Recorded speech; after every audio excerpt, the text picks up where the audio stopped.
قال اللہ تبارک و تعالی فی الکلام المجید والفرقان الحمید والکاظمین الغیظ والعافین عن الناس صدق اللہ مولانا العظیم صلاۃ و سلام علیک یا سیدی یا رسول اللہ۔ معزز سامعین و حضرات، آج آپ کے سامنے اس عنوان کے تحت حاضر ہوا ہوں کہ غصے کو پی جانے والے اور لوگوں کو معاف کر دینے والے اللہ کو بڑے پسند ہیں۔ اگر یہ دیکھا جائے ہمارے گھروں کے اندر، ہماری فیملیز میں، ہمارے خاندانوں میں، ہمارے گلی محلوں میں، رشتہ داروں میں عدم برداشت کا بڑا مسئلہ ہے۔ لوگ برداشت نہیں کرتے، جس کی وجہ سے طیش میں آتے ہیں، جلال میں آتے ہیں، غصے میں آتے ہیں، اپنے گھر بگاڑ دیتے ہیں، دوست یاری بگاڑ دیتے ہیں۔ تو برداشت کی بڑی ضرورت ہے۔ گھر کی چار دیواری ہے، وہاں برداشت کی بڑی ضرورت ہے۔ دوستوں کی محفل ہے، وہاں برداشت کی بڑی ضرورت ہے۔ دفتر ہے، کاروبار ہے، لوگوں کے ساتھ میل ملاپ ہے، میل جول ہے، برداشت کی بڑی ضرورت ہے۔ قرآن مجید میں اللہ رب العزت نے فرمایا غصے کو پی جانے والے اور لوگوں کو معاف کر دینے والے اللہ کو بڑے پسند ہے۔ اس کا مطلب ہے غصے کو پینے والے، برداشت کرنے والے اللہ کے محبوب ہیں، اللہ کو پسند ہے۔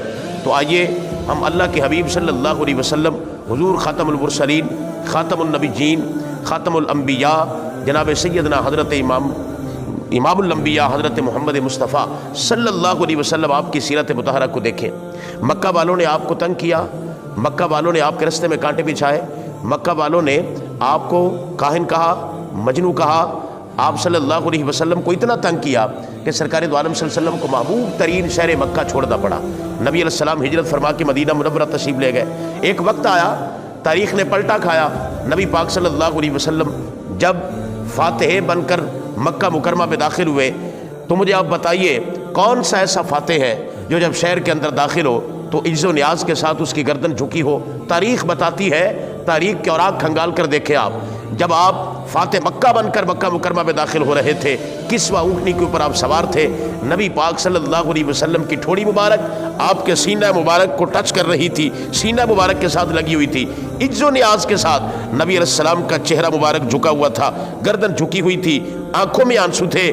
اور مکہ کی خواتین نے جب دیکھا کہ آج محمد صلی اللہ علیہ وسلم فاتح بن کر آئے، پورا مکہ قابض کر لیا، مکہ فتح کر لیا، آج ہم ان کے زیر نگی ہیں، آج یہ بدلے لیں گے، تو رو کر نبی پاک صلی اللہ علیہ وسلم کے سامنے آئیں، ہاتھ باندھ کر عرض کرتی ہے، اے محمد صلی اللہ علیہ وسلم، آپ عالی نسب والے ہیں، شریف باپ کے بیٹے ہیں، ہم آپ سے رحم کی بھیک مانگتی ہیں۔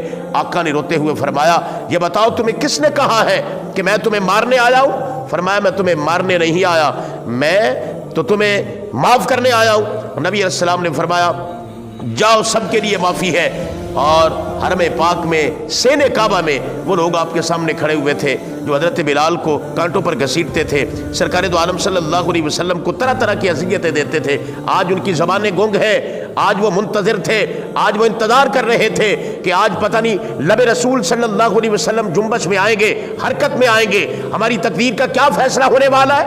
مگر قربان جائیں سرکار دو عالم صلی اللہ علیہ وسلم کے اس اخلاق کریمانہ پر، نبی علیہ السلام نے فرمایا لا تثریب علیکم اليوم، فرمایا جاؤ، مجھے آج کے دن تم پر کوئی گلہ اور شکوہ نہیں ہے، فرمایا اللہ بھی تمہیں معاف فرمائے۔ آج وہی بات میں تمہارے لیے کر رہا ہوں جو حضرت یوسف علیہ السلام نے اپنے بھائیوں کو کہی تھی۔ تو جس وقت آپ نے لوگوں کے لیے معافی کا اعلان کیا، پھر گروہ در گروہ کون سا ایسا دشمن ہے جو آپ کے پاؤں مبارک پر نہیں گرا، آپ کے قدموں میں نہیں آیا، اور گروہ در گروہ لوگ اسلام میں داخل ہوئے۔ آپ سے درخواست کرنا چاہ رہا ہوں، اگر ان کا دل اخلاق سے اور صبر سے اور معاف کرنے سے موم ہو سکتا ہے تو پھر کس کا دل موم نہیں ہو سکتا؟ صرف ہمارے معاشرے کے اندر ضرورت ہے برداشت کی، عدم برداشت کا فقدان ہے۔ گزارش ہے آپ سے کہ ہمیں برداشت کرنا ہے۔ اللہ رب العزت امت مسلمہ پر رحم فرمائے۔